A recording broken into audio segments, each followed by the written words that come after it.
Hey, uh, almost a bit cliche, but like I didn't notice you. Well, freaking, what are you staring at me for, you stalker? Oh, I mean, okay, well that's a pretty fair response. Can't I just watch my beautiful boyfriend? I mean, when you put it that way, I mean you can watch as much as you want. Oh, so okay, so you did, yeah, okay. What's okay? What's your question? Wait, what? Uh, wait, are you serious right now?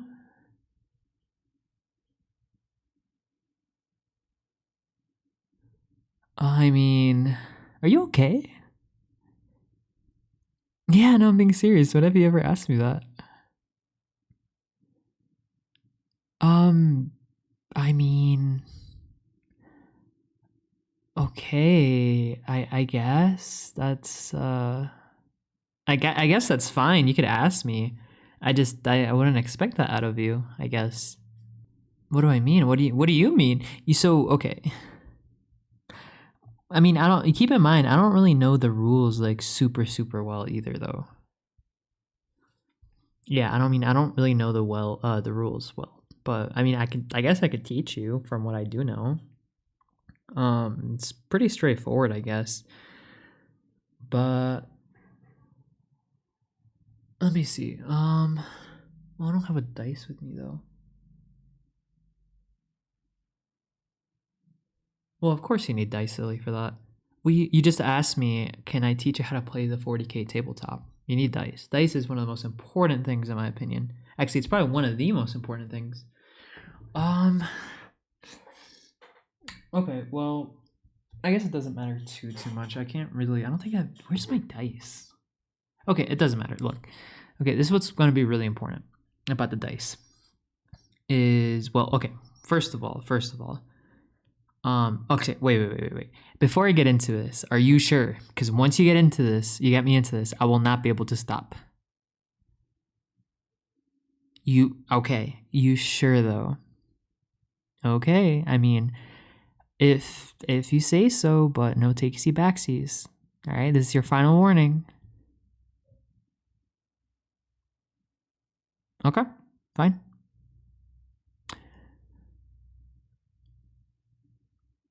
Well, first, obviously, you need dice, right?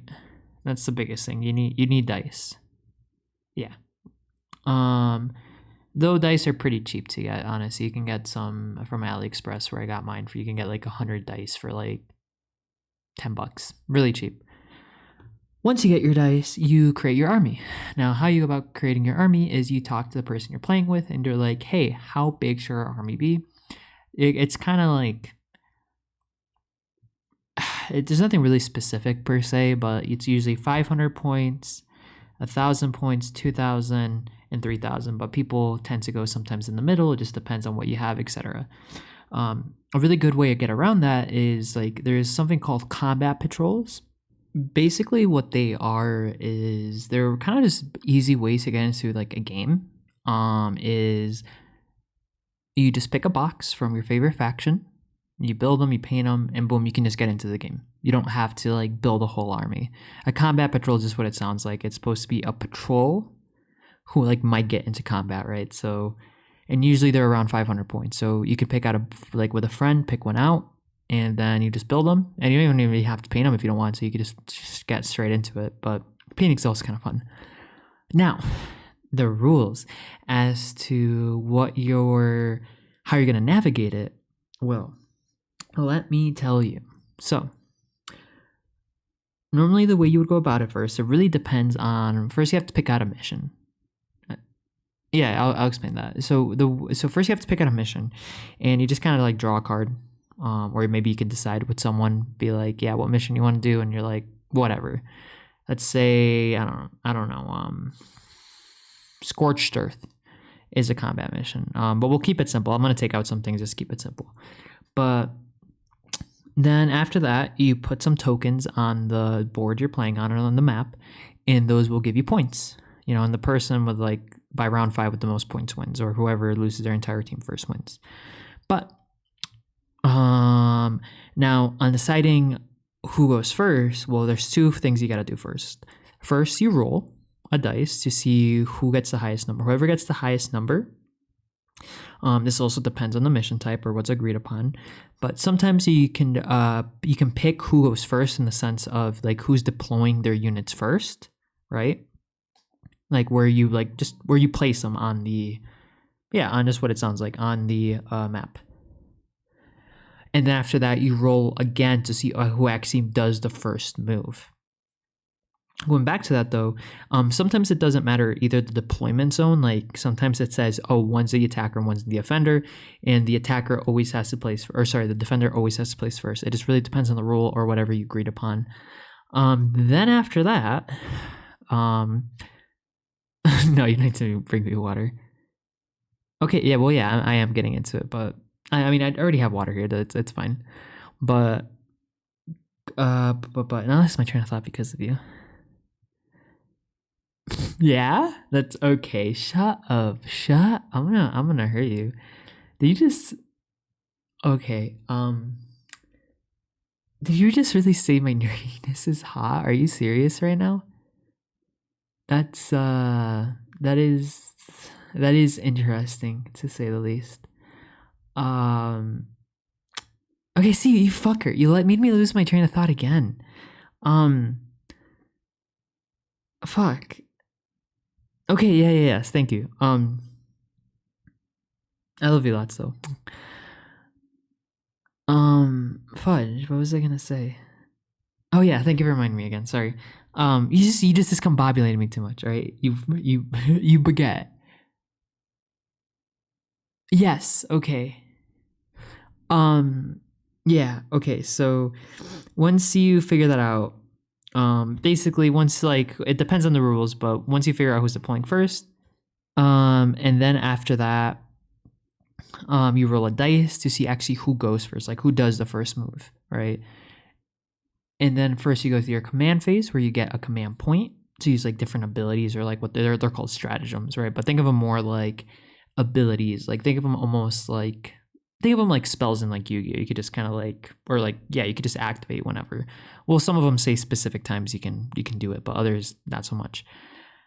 And then during that time, you also check for battle shock to see if you're basically your troops are still listening to you. After battle shock, into your movement phase, where then you move around your pieces, depending on how much movement they have, or you could also advance, which that's a whole other topic. I don't want to get too convoluted because it can be a lot. Then your shooting phase, where you basically any shooty weapons you have, you go boom boom and you just shoot. And during your shooting phase, you first have to let's say I have a gun that shoots 10 times, right? I have to roll 10 dice, and to reach that, to see if it hits or not, I have to roll my ballistic skill. So let's say I have a Tau Fire Warrior. His ballistic skill is 3. That means I have to roll 3s and above to make sure they hit. And let's say only out of those 10 I rolled, only 5 hit. So then the next part is I have to roll against the toughness of the other unit I'm shooting. If that unit is, let's say they have so if my weapon has a strength of 5 and their toughness is 4, I have to roll a 3. I mean, there's a little chart that will show you how much or vice versa. But it's that. But let's say out of those 5 shots, 3 go through your toughness, because maybe I just hit the right angle of it. Kind of almost think of it like real warfare. I know a big reason for a lot of people don't like the randomness to it, but I actually watched a documentary a while back on wargaming, and the way 40K developed is actually from a war game used during the Cold War and even earlier, on how actual real wars might go, right?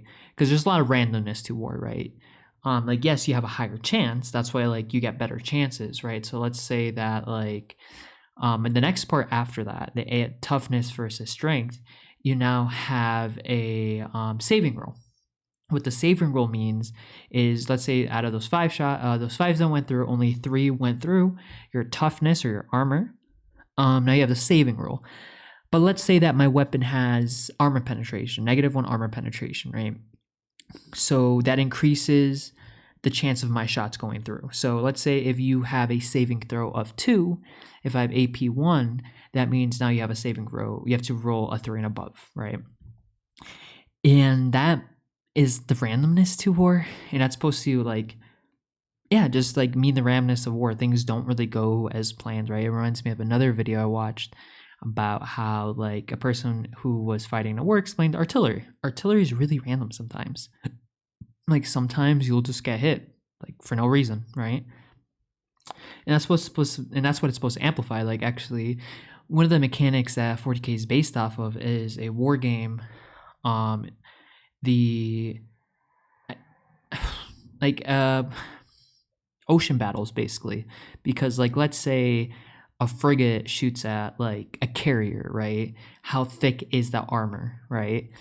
And then will that maybe go through? Maybe if it's at the wrong angle, you know how sometimes bullets bounce off weapons, that's the randomness. So you roll for that, right? And that's how it's supposed to mean. Same with how a weapon isn't really supposed to damage this other weapon. I remember seeing a video a while back on Reddit how this